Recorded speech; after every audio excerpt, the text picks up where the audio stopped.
You know, when men and women stand up for a great cause and the pride of our nation, life, liberty, and pursuit of happiness and equality that our Constitution and Declaration were founded on, when we stand tall and we're proud of our country and proud of those virtues she stands for, we set an example for our entire nation today. And I'm grateful. Thank you.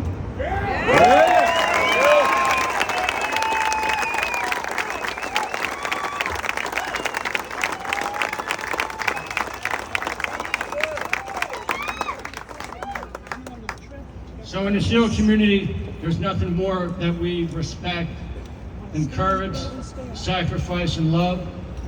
And there's few men that I met in my service in the SEAL teams that represented those virtues more than Captain Ronald Malloy.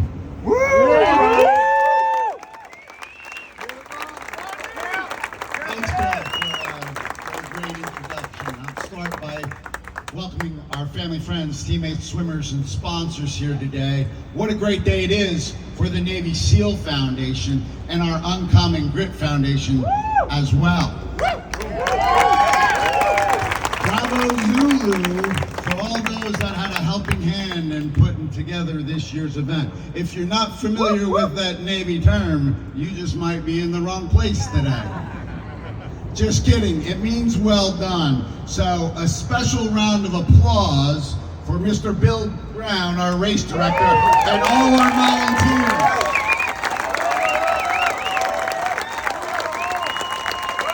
I'd also like to add a very special welcome to our distinguished guests, which there are many, many amongst us today. We have 9/11 families, we have our first responders, we have our Gold Star families, we have the CEOs from both nonprofits, Ms. Robin King and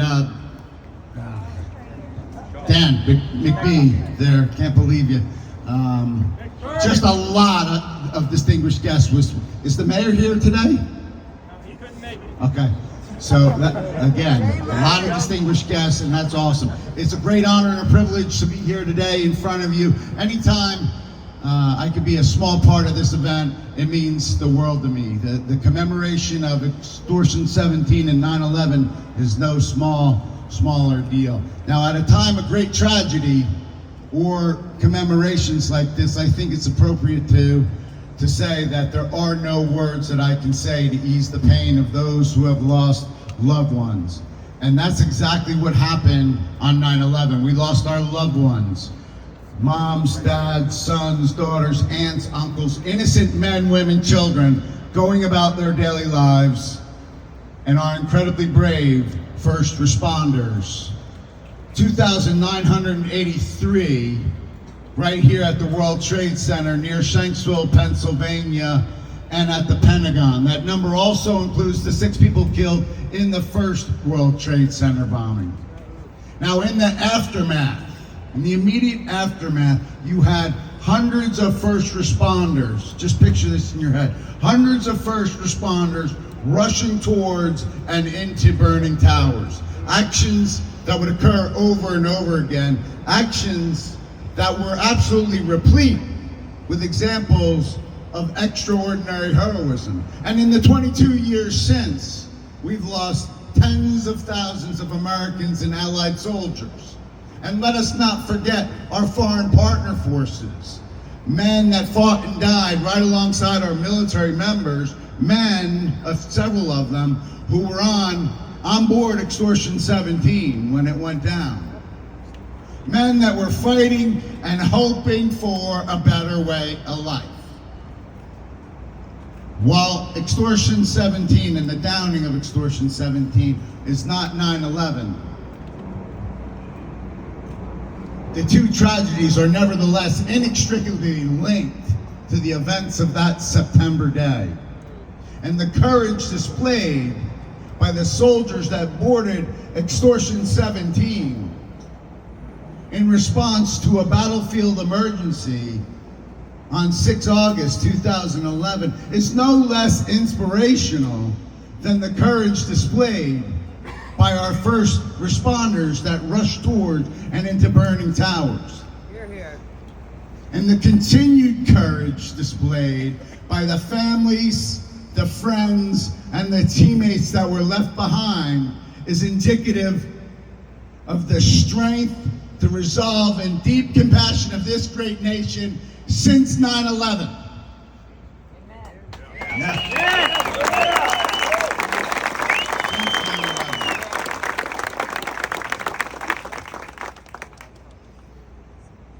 The men that boarded Extortion 17 came from every walk of life, every corner of our nation and then some.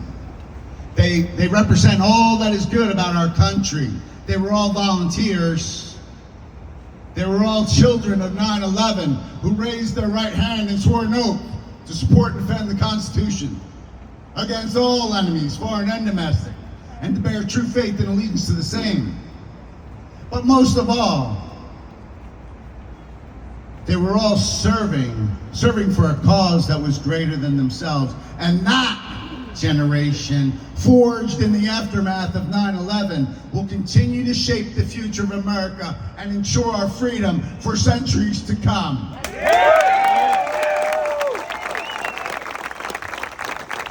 In a few short minutes, we're going to remember and honor those that passed, and we walk over to the twin pools, the pools that are sitting in the footprints of the Twin Towers.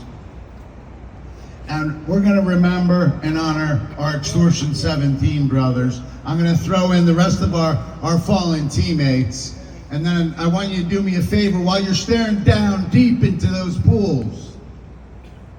I want you to then say a prayer. Say a prayer for the 9/11 families and our Gold Star families that were left behind. And while you're in there, take the moment to grieve, to mourn, to honor, to remember, and even cry. But when that moment's over, I want you to raise your head. I want you to raise your head high. I want you to wipe the tears off your face. I want you to smile, and I want you to laugh, and I want you to tell a story of life. Why? Because that's what our fallen teammates would want us to do. And that's what great nations, great cultures, great people do in their finest hour. Yeah! Okay, it's time for me to put a bow on this and wrap it up. So we are grateful for those who have served and those serving now. And we must never forget that this is the land of the free, because it's the home of the brave.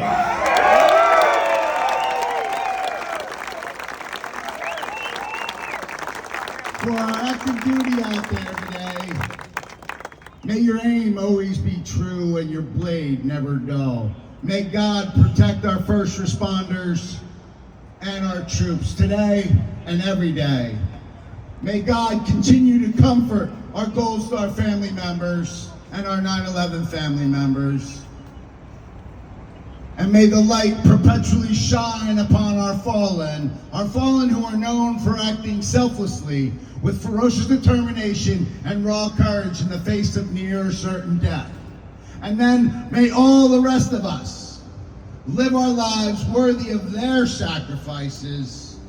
Thank you. God bless you all, and God bless the United States of America.